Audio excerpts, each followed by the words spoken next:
Ante la duda, consulte a los únicos que saben de derecho. Consulte a un abogado. Mensaje del Colegio Público de Abogados de la Capital Federal.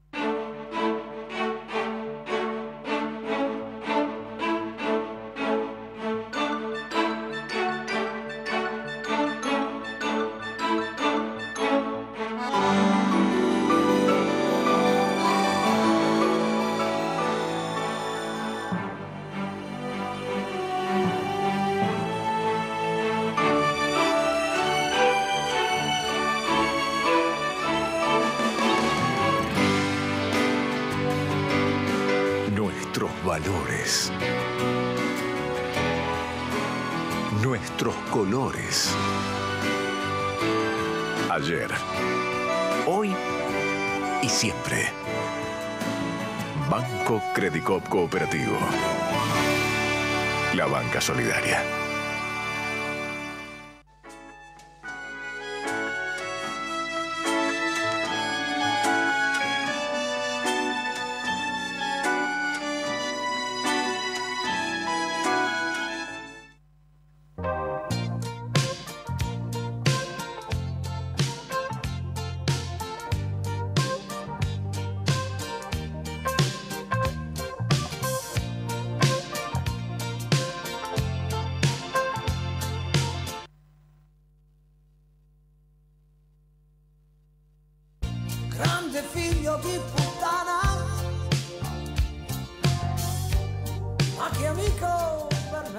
Hola, ¿cómo les va? Muy buenas noches, bienvenidos a Los Secretos del Poder. Los saluda quien les habla, Ariel Crespo. Estaba pensando en varias cosas para arrancar. Una frase de un cura cuyo final no fue el que hubiéramos querido, porque murió salvajemente asesinado, que es Monseñor Arnulfo Romero, que fue obispo de El Salvador, en una de las tantas azonadas que hubo en Centroamérica. Y Romero decía que la justicia es igual a las serpientes, siempre muerde a los descalzos. Después que tengamos la comunicación telefónica con el doctor Marcelo Toscano, que está en Estados Unidos, yo voy a decir por qué se me ocurrió esta frase para abrir el programa. Marcelo, ¿cómo estás? Buenas noches, buenas tardes en Estados Unidos. ¿Qué tenés para contarnos? Buenas noches, ¿qué tal? Sí, acá son las 8 de la noche, más o menos 7:30. Un poquito el tema que a vos te interesaba y que le interesaba a la gente con respecto a todo lo que está ocurriendo, principalmente en el Medio Oriente.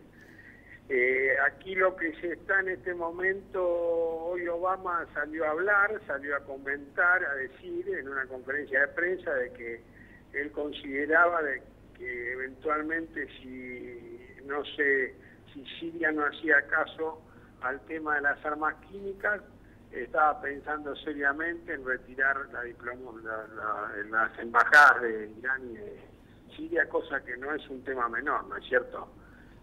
Yo creo que es una avanzada importante, a lo mejor no bélica, pero desde el punto de vista diplomático sería una resolución bastante fuerte, ¿no? ¿Qué te parece? ¿Vos qué decís? ¿Que saca las embajadas para preparar un eventual ataque?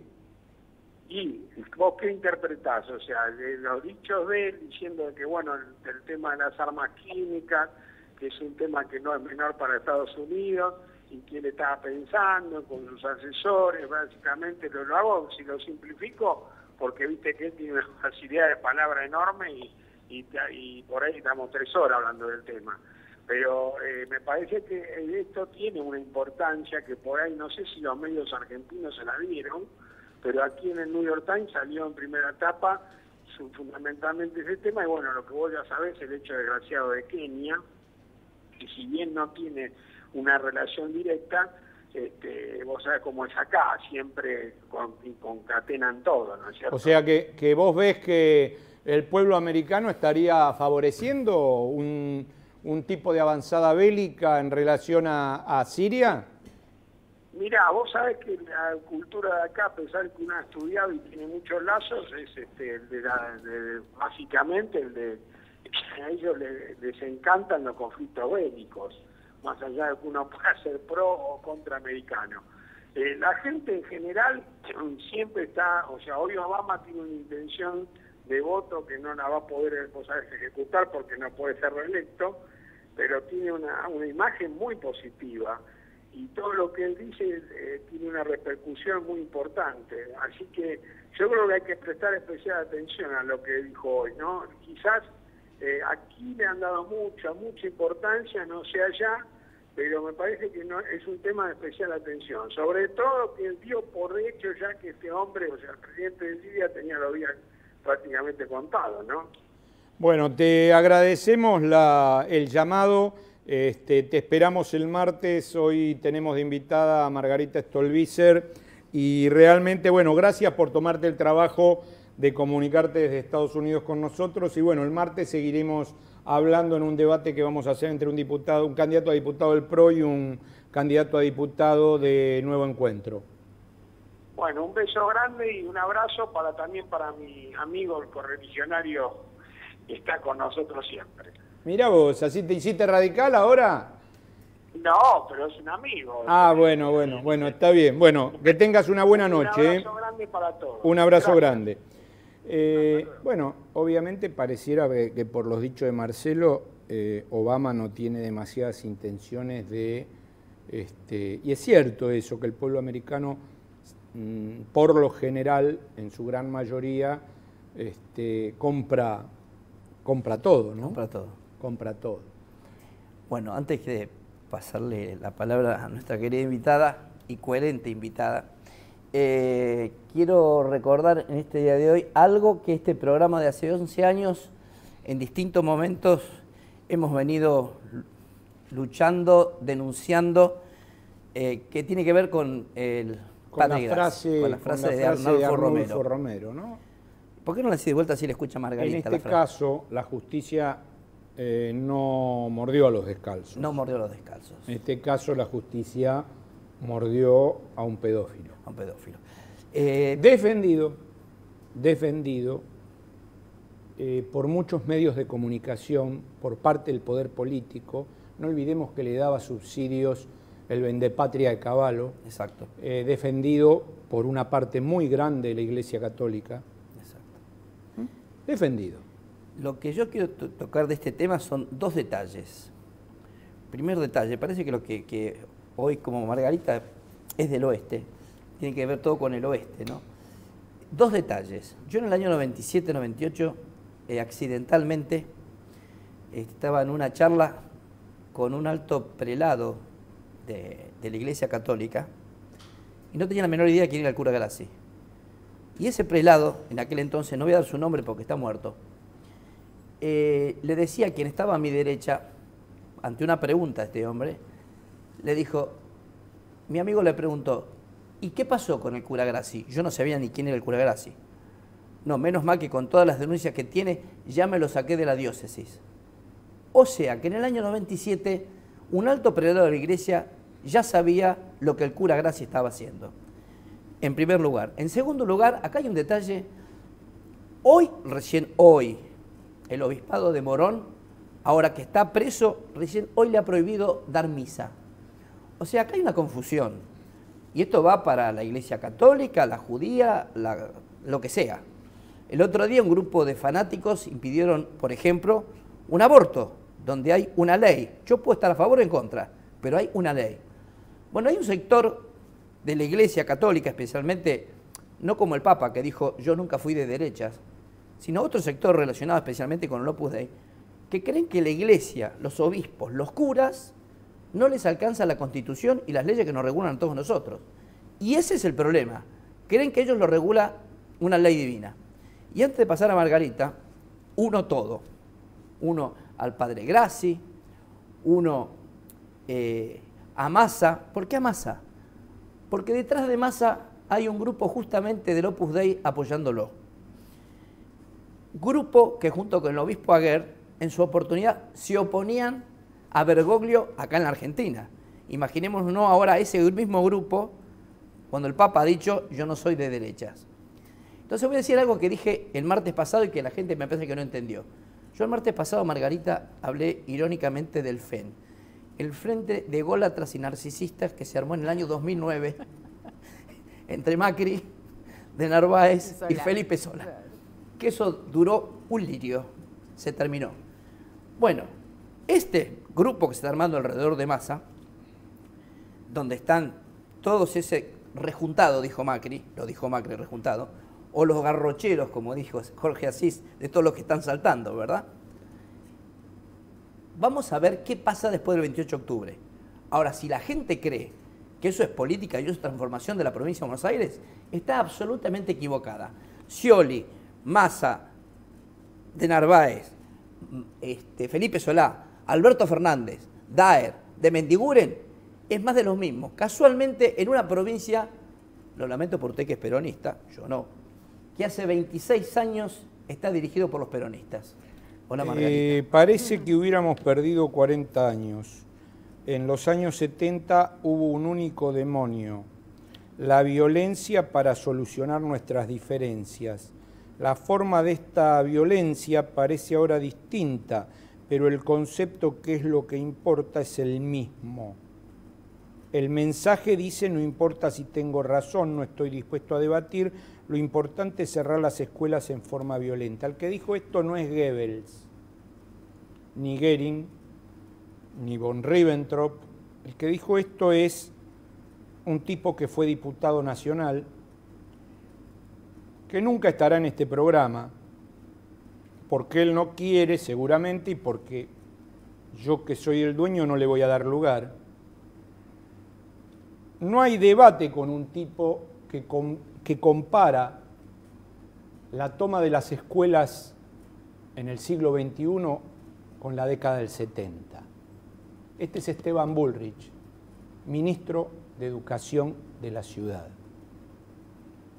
Y no voy a hablar demasiado más, pero lo uno a lo que dijo Oscar. Nosotros no preparamos los editoriales del programa, cada cual dice lo que se le canta. Después podemos pelearnos o no. Esteban Bullrich me recuerda a las épocas más graves de la historia política argentina. La década del 70, a la cual formamos parte, tanto Oscar como yo. Yo fui presidente de un centro de estudiantes. En el Mariano Acosta, cuando asumió Onganía, mi viejo me hizo faltar una semana seguida. Mi viejo era anarquista. Esteban Bullrich. Facho le queda corto. Gracias por venir.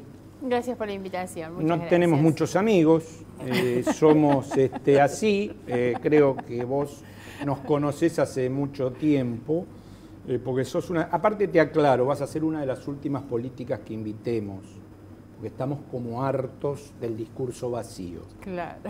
Entonces, y en tiempos de campaña electoral es peor que nunca. Exactamente. Las cosas que uno escucha en la campaña electoral, toda esta cosa del oportunismo efectista, demagógico en medio de la campaña electoral, intentando carroñar votos de algún lado, en realidad a costa de cualquier cosa, ¿no? El menor debate es el de la política. ¿Por qué crees que tenés buena imagen, que fuiste subiendo?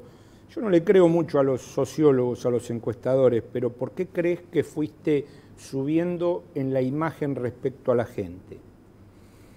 A ver, a mí siempre me resulta muy incómodo hablar de mí en realidad. No, creo que hay como una cuestión natural que se ha venido dando sobre todo y que nosotros pudimos instalar después del 11 de agosto, que son primero algunos elementos distintivos de nuestro discurso y de nuestra campaña, tratando de no subirnos a esta guerra de discursos demagógicos y efectistas, sino tratando de mantener un perfil. Mientras que todos se suben y empiezan con la baja de la edad de punibilidad de los menores, el aumento de las penas, la policía comunal, los gendarmes y el ministerio, La verdad es que nosotros hemos dicho, estamos en desacuerdo con estas cosas y tal vez no es el discurso más atractivo para una gente que pide muchas veces manodurismo. La verdad es que nosotros seguimos hablando de la corrupción y a mí me llama la atención que muchos no hablen de esto, que el resto de los candidatos no hablan, no tienen en su agenda este tema. Esto es por dos razones. En gran medida porque todo el resto de las listas tienen candidatos que han formado parte y han sido connivientes y complacientes con la corrupción de todos estos últimos años, en realidad. Nosotros presentamos hace unos días el informe negro de la corrupción del kirchnerismo, demostrando que no empezó hace 6 meses cuando algunos se empiezan a dar cuenta, porque cuando el barco se empieza a hundir, algunos empiezan a darse cuenta de eso. Nosotros demostramos que hay una concepción de ejercicio del poder y una corrupción como parte de ese ejercicio que trajeron desde Santa Cruz hasta el gobierno nacional. Y hay muchos que no hablan de la corrupción porque creen que esto no cotiza electoralmente. Y a mí eso me preocupa más todavía. Que es decir, acomodo mi discurso a lo que queda bien, a lo que a la gente le gusta escuchar y no a las cosas en las que uno está convencido. Entonces yo no sé si esto da votos o no da, pero para nosotros en realidad la recuperación de la Argentina pasa por la reconstrucción de su base moral, ¿eh? Si no, no hay proyecto de desarrollo que valga por más cosas que nos quieran vender. Y la otra... Pero si es así, estamos desde 1810 con esto, sacando a sí, Ilia no, y algún otro. No ha sido como en este tiempo, ¿eh? Yo vengo siguiendo el tema desde hace mucho y en realidad no ha habido la corrupción tan alevosa que ha habido durante estos años, ¿eh? Realmente son cuestiones muy escandalosas porque además se ha llegado, no es la corrupción del que se queda con un vuelto. Acá han ocurrido algunos episodios que para mí son los que han marcado estos 10 años. Y realmente me parece que vale la pena mencionar la mafia de los medicamentos truchos. Truchar medicamentos destinados a enfermos terminales, poca cosa de haber más criminales que esa. El tema de las viviendas sociales con las Madre Plaza de Mayo y la empresa de Joclender, pocas cosas más criminales que romperle la ilusión a las personas necesitadas de vivienda, ¿no? Y la cuestión más grave, sin duda, la tragedia de Once.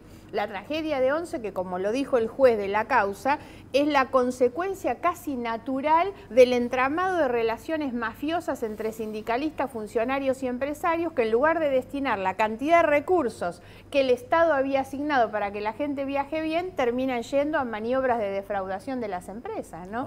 Y eso costó muchísimas vidas. Entonces estamos frente a episodios de corrupción que no es el que se queda con el vuelto de una licitación. Esto de lo que estamos hablando en este tiempo es muchísimo, pero muchísimo más grave. Ahora, Margarita, una pregunta. Vos que sos una política que ha caminado la provincia de Buenos Aires de norte a sur y de este a oeste. ¿Esto no comenzó en la década del 90 con los Duhalde, Rucauf y compañía?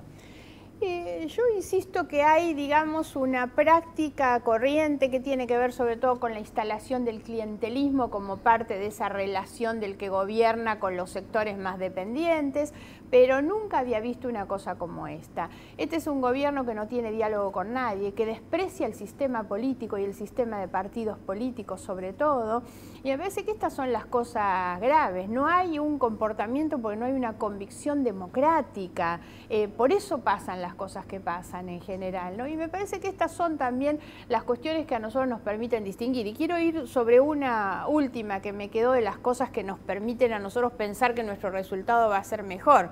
Hemos podido instalar con el resultado de agosto que somos la única fuerza política nacional en condiciones de competir con el kirchnerismo, que es un proyecto nacional, y de gobernar la Argentina.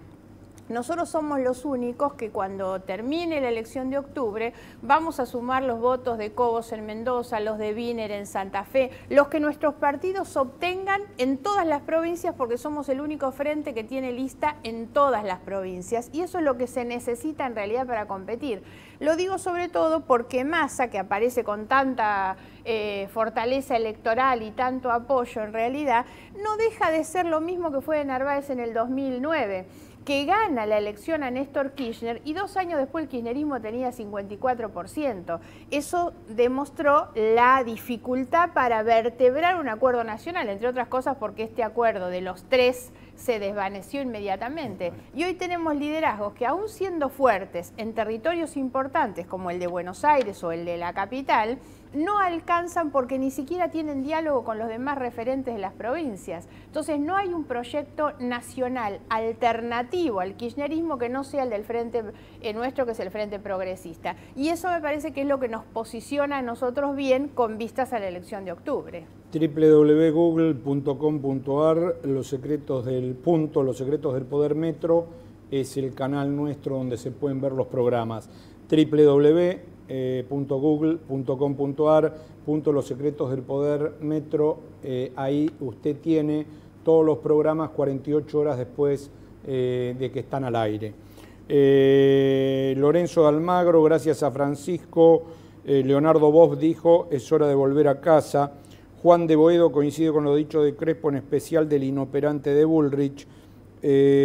Osvaldo de la Plata no coincide con los dichos de Bruni acerca de la iglesia. Roberto de Avellaneda, feliz por la presencia de Stolbizer en el programa. Pablo de la Provinciana admira los comentarios de Bruni y le pregunta a los dos por Rodolfo de Santos Lugares. Pedro de Urquiza, si lo que dice Toscano es verdad desde Estados Unidos sobre la supuesta invasión que queda ahí entre comillas a Siria, es para preocuparse. Y Marcelo de Vicente López le pregunta a la invitada qué opina de las declaraciones de Wiener sobre que la droga en Santa Fe es debido a los tobas chaqueños. Felicita por el programa, por traer siempre temas que en los demás programas no se tratan. Margarita, ¿esas declaraciones de Wiener son así?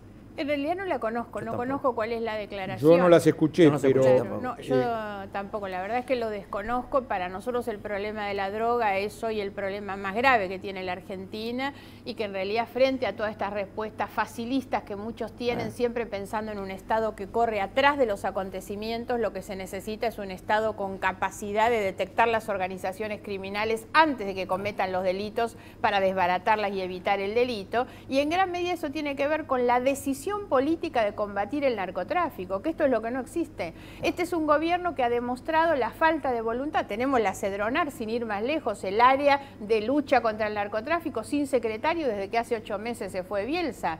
El registro de precursores químicos, creado por ley hace 8 años, sigue sin reglamentarse. Este es un gobierno que ha aceptado dinero proveniente de empresarios vinculados con la droga para financiar sus campañas electorales, ¿no? Entonces no hay ningún tipo de compromiso y esas son las consecuencias que nosotros tenemos. La Argentina dejó de ser un colador, como se decía antes, ahora ni tenemos fronteras. Encima sacan a los gendarmes y a los prefectos para venir a un territorio que no conocen y obviamente que Paraguay y Bolivia es un ingreso permanente de todo lo que es la droga. Ahora, además las bandas pelean hoy el territorio. Este es un programa en el cual, debe ser el único en la televisión de cable, tenemos un juez federal hablando de prevención de la drogadicción y lucha contra el narcotráfico. Que yo recuerde, y lo tenemos desde el año 2000, a Claudio Gutiérrez de la Cárcova, esta historia de que Argentina no es un país ya de tránsito se viene repitiendo desde hace muchísimos años atrás. Y otra cosa que yo te quería por ahí, en la cual no estoy de acuerdo, me parece que con la llegada de Néstor Kirchner al poder se permitió la discusión política que estaba totalmente anestesiada por la década infame del menemismo y por lo que siguió a ella. Y me parece que Kirchner, mal o bien, abrió la discusión política, cosa que no había forma de discutir ideología, no había forma de discutir sobre lo que pasaba.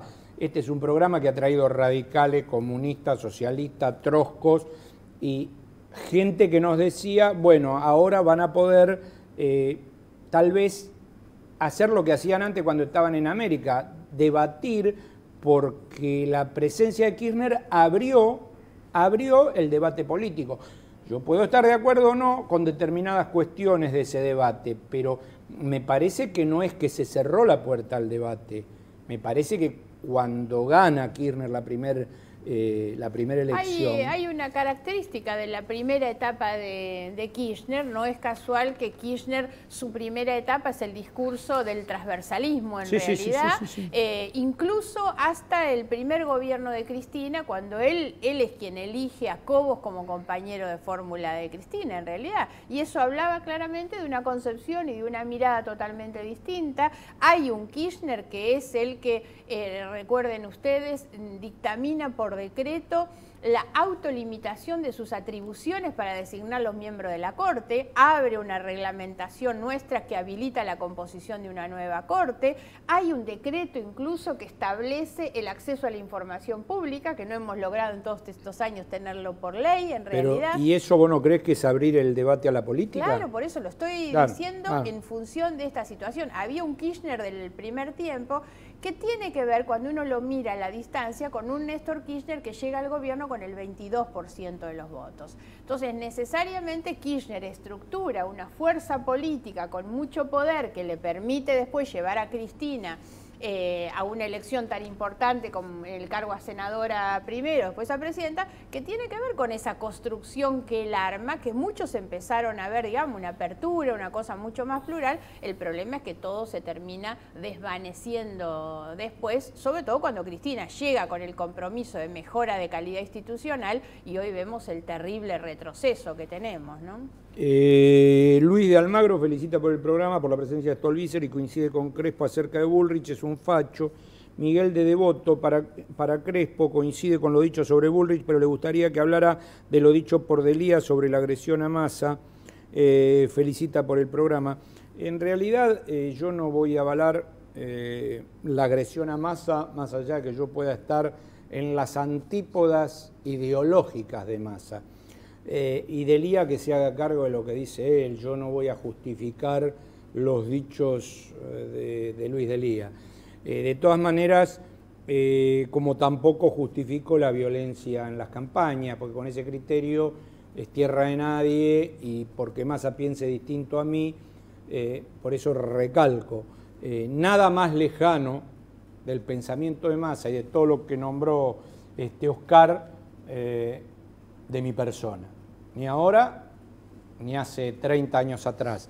Pero no justifico esa violencia. Queda un minuto. Yo te voy a dar las gracias por venir, independientemente de que podamos tener diferencias en el armado del discurso. Yo hay cosas con las que puedo estar eventualmente de acuerdo, cosas con las que no, por eso traté de rescatar esa llegada de Néstor Kirchner al poder. Y bueno, ojalá se te dé esta cosa de un armado nacional, no sé si popular, ¿sí? ¿Popular también? Por supuesto. Nacional y popular, y que bueno, y que sean una alternativa de debate, ¿no? Que me parece de debate de gestión, de debate de proyectos. Claro, eso es lo que necesita la Argentina, ¿no? Yo tengo siempre una visión positiva de nuestras potencialidades, del futuro en realidad, pero también creo que las grandes condiciones que la Argentina tiene para llevar adelante un proyecto de desarrollo económico, productivo, que genere empleo, igualdad de oportunidades, no pueden hacerlo los gobiernos deshonestos. Los gobiernos deshonestos condenan a los países al estancamiento y esa es la situación que hoy tiene la Argentina. No es mintiendo sobre los problemas que tenemos como vamos a resolver los problemas, y esa es la otra cuestión que nosotros tenemos hoy. Ahora, no tengo duda que mejorar el nivel de debate, siempre que existe una buena oposición, eso obliga a que el gobierno se esmere, y los buenos gobiernos obligan a las oposiciones a ser mejor. La alternancia como el pluralismo son condiciones propias de la democracia. Ese es el problema de este país, la oposición brilla por su ausencia. Sí, no creo, no quiero dejar... Que no? Bueno, claro. Vamos a seguir discutiendo. Nos vamos, chao, nos fuimos. Suerte, Margarita. Gracias. Pásela muy bien, que no le va a estar en la dignidad. Nos volvemos a encontrar el próximo martes en Los Secretos del Poder.